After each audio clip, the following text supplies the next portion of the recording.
তোমরা প্রথমে ঈশ্বরের রাজ্যের বিষয়ে ও তার ইচ্ছা কি তা পূর্ণ করতে চেষ্টা করো, তাহলে তোমাদের যা কিছু প্রয়োজন সেসব দেওয়া হবে তোমাদের।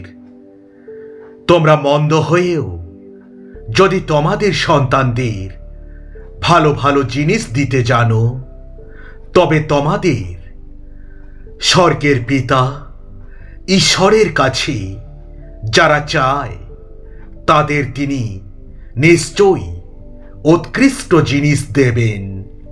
দান করো, প্রতিদান তুমিও পাবে। তারা তোমাদের অনেক বেশি করে চেপে চেপে ঝাঁকিয়ে ঝাঁকিয়ে উপচে দেবে, কারণ অন্যের জন্য যে মাপে মেপে দিচ্ছ সেই মাপে তোমাদের মেপে দেওয়া হবে। সেই বাক্য অনুগ্রহ ও সত্যে পূর্ণ ছিলেন। আমরা সকলে তার থেকে অনুগ্রহের উপর অনুগ্রহ পেয়েছি। চোর কেবল চুরি, খুন ও ধ্বংস করতে আসে। আমি এসেছি যাতে লোকেরা জীবন লাভ করে, আর যেন তা পরিপূর্ণ ভাবেই লাভ করে। আমরা জানি যে সব কিছুতে তিনি তাদের মঙ্গলের জন্য কাজ করেন, যারা ঈশ্বরকে ভালোবাসে, যারা তার সংকল্প অনুসারে আহত হয়েছেন। তোমাদের যারা নির্যাতন করে তাদের জন্য তোমরা প্রার্থনা করো, যেন ঈশ্বর তাদের আশীর্বাদ করতে পারেন। তাদের মঙ্গল কামনা করো, অভিশাপ দিও না।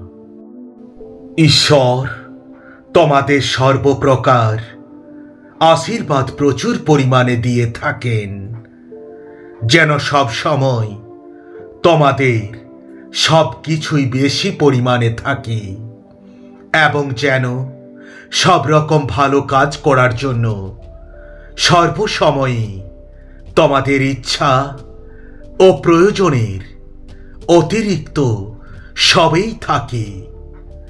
ভালো কাজ করতে করতে আমরা যেন ক্লান্ত না হয়ে পড়ি, কারণ নিরূপিত সময়ে আমরা ফসল রূপে অনন্ত জীবন পাব। হাল ছাড়লে চলবে না। সুযোগ পেলে আমাদের সব লোকের প্রতি ভালো কাজ করা উচিত, বিশেষ করে বিশ্বাসীর গৃহের পরিজনদের প্রতি। আমাদের প্রভু যীশু খ্রিস্টের ঈশ্বর ও পিতার প্রশংসা হোক। তিনি খ্রিস্টে আমাদের স্বর্গীয় স্থানে সমস্ত আত্মিক আশীর্বাদে পূর্ণ করেছেন। আমার ঈশ্বর তোমাদের সব অভাব মিটিয়ে দেবেন। খ্রিস্ট যিশুতে ঈশ্বরের যে মহিমার ভাণ্ডার আছে, তার থেকে তিনি তোমাদের সব অভাব মোচন করবেন। তোমরা সমস্ত কাজ আন্তরিকতার সঙ্গে করো, মানুষের জন্য। যে করছো তা নয়, কিন্তু প্রভুর কাজ মনে করেই কাজ করে যাও। মনে রাখো, প্রভুর কাজ থেকেই তোমরা তার পুরস্কার পাবে। ঈশ্বর তার আপনজনদের দেবেন বলে যে প্রতিশ্রুতি তিনি দিয়েছেন, তোমরা তার অংশীদার হবে। তোমরা প্রভু যীশু খ্রিস্টেরই সেবা করছো। মনে রেখো, কেউ যদি অন্যায় কাজ করে, সেই ব্যক্তিকে তার অন্যায় কাজের জন্য শাস্তি পেতে হবে। প্রভু সকলকেই সমভাবে বিচার করেন। যিনি আমাদের আহ্বান করেন, তিনি তার প্রতিশ্রুতি অনুসারে তোমাদের জন্য তা করবেন, কারণ তিনি বিশ্বস্ত।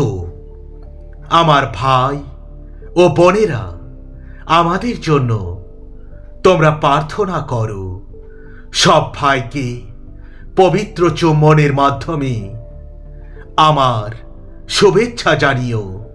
প্রভুর নামে এই শপথ করো যে সমস্ত খ্রিস্টান ভাইয়ের কাছে এই চিঠি পড়ে শোনানো হবে। আমাদের প্রভু যীশু খ্রিস্টের অনুগ্রহ তোমাদের সকলের সঙ্গে থাকুক। আমি অবশ্যই তোমাকে আশীর্বাদ করব ও তোমার বংশ অগণিত করব। সমস্ত ভালো ও নিখুঁত দান স্বর্গ থেকে আসে, কারণ পিতা ঈশ্বর, যিনি স্বর্গীয় আলো সৃষ্টি করেছিলেন, তিনি সর্বদা একেই আছেন।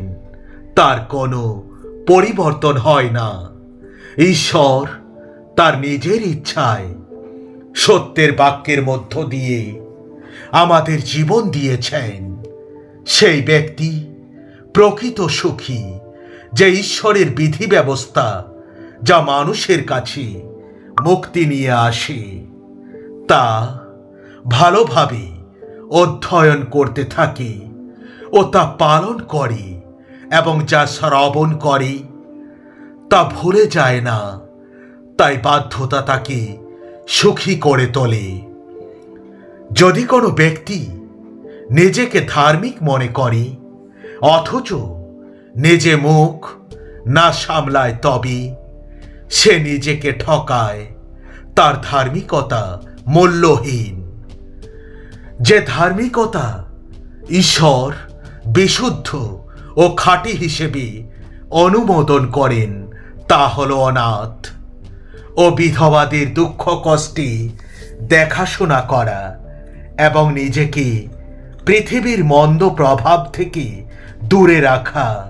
মন্দের পরিবর্তে মন্দ করো না, অথবা অপমান করলে অপমান ফিরিয়ে দিও না, বরং ঈশ্বরের কাছে তার জন্য প্রার্থনা করো যেন তিনি তাকে আশীর্বাদ করেন, কারণ এই করতেই তোমরা আহত, যাতে তোমরা ঈশ্বরের আশীর্বাদ পেতে পারো। তোমাদের দুঃখ ভোগ অল্পকালের জন্য, কিন্তু তারপর ঈশ্বর সব কিছুই ঠিক করে দেবেন ও তোমাদের শক্তিশালী করে তুলবেন। তিনি পতন থেকে রক্ষা করার জন্য তোমাদের সাহায্য করবেন। তিনি সেই ঈশ্বর যিনি সবাইকে অনুগ্রহ বিতরণ করেন। যীশু খ্রিস্টে অনন্ত মহিমার ভাগীদার হওয়ার জন্য তিনি তোমাদের আহ্বান করেছেন। আমিন, আমিন, আমিন।